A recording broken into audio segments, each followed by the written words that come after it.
Hey, fellow and future profitable pet sitters, Melinda here from profitablepetsitter.com, sharing with you about why you too should have a 2-key policy.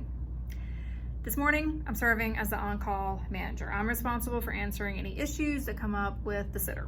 Sitter calls, says cannot get the lockbox open. Call the previous sitter that had been there. She said, yeah, I was acting a little janky last night. I'm sure she's right.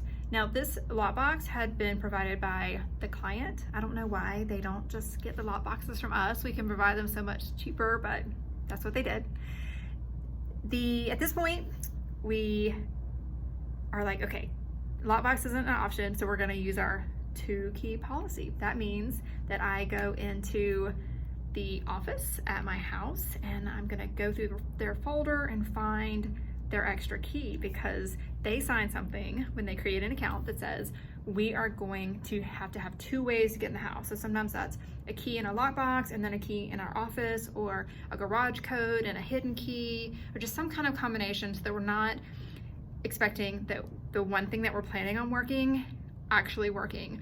Or let's say maybe a sitter takes the key out of the lockbox and then drops it between the slots in the deck, and it goes 6 feet under where there's a million spiders living, and she's not going to go down there and get it.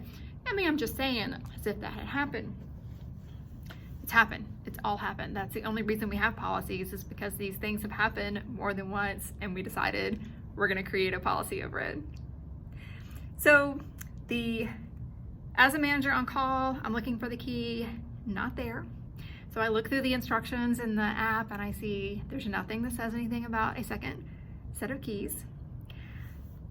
Call the client. She says, I'm gonna have my friend drop by. I think she's got a key. Well, she does. The friend comes. She's got a key to the back door mudroom, and it's the deadbolt, but not the interior key to get into the house. And I'm like, okay, that's no problem. I can jimmy open an interior door, right? I mean, use your credit card. Did I ever tell y'all about the sitter that when I told her just use the credit card to jimmy the door open, she said, my credit card doesn't fit in the keyhole. Oh, okay, yep, that's not gonna work. All right, if you don't know what I'm talking about, just Google it and don't ask me how to jimmy open a door with a credit card. Okay, so the door is stuck. The sitter can't do anything else. She's been there for 90 minutes. I was like, okay, let me try to go over there myself. Get my kids settled, I drive over to the client's house, and I'm just thinking maybe I've got fresh eyes, or maybe I know how to break into houses better than she does. I don't know. I'm not successful at all. She has taken the doorknob off of the door. It is just the little part that engages with the door, and it still will not come open. Like, she's done everything that she can. So I look around and there is a ladder behind me, and we live in a really safe community, so I'm thinking there's a good chance that one of these windows is going to be unlocked. So I take that ladder around the house, and by the second window, my 5'3.5" self climbs up the ladder, and success, the window is unlocked.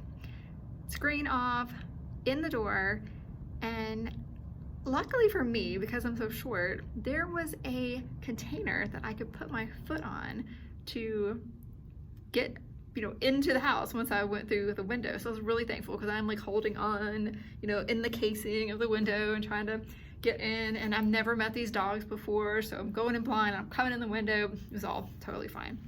So I get in the house. Now, I mentioned that there's a deadbolt, right? Okay. Well, it's not a deadbolt like you turn.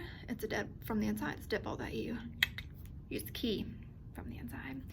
Did I bring the key? No, I intentionally left the key on the outside so that I wouldn't drop it while I was going in the window. Nothing would happen to our only key, to the one of the 2 locks we have to open. So I'm standing in the house and I can't unlock the bolt. So now I can unlock the interior door, but I can't unlock the bolt. So I'm back out the window a second time. What are you gonna do?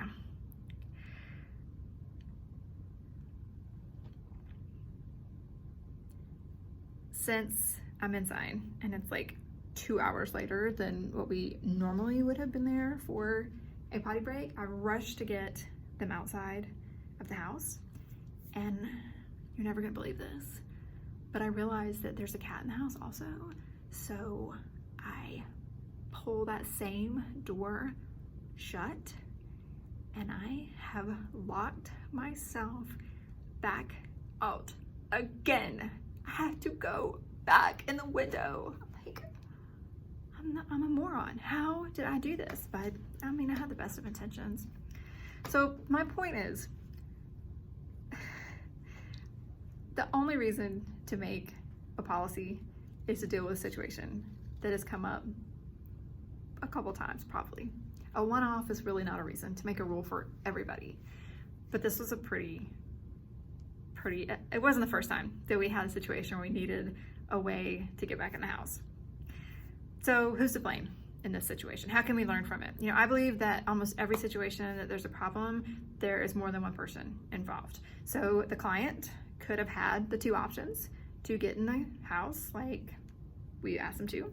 The onboarding manager could have said, no, really, I mean it. You have to have the two ways to get in or we can't provide the service.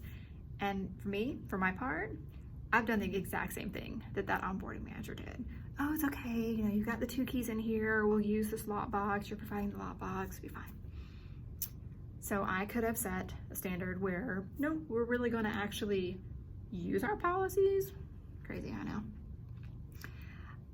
So there was plenty of blame to go around for everybody.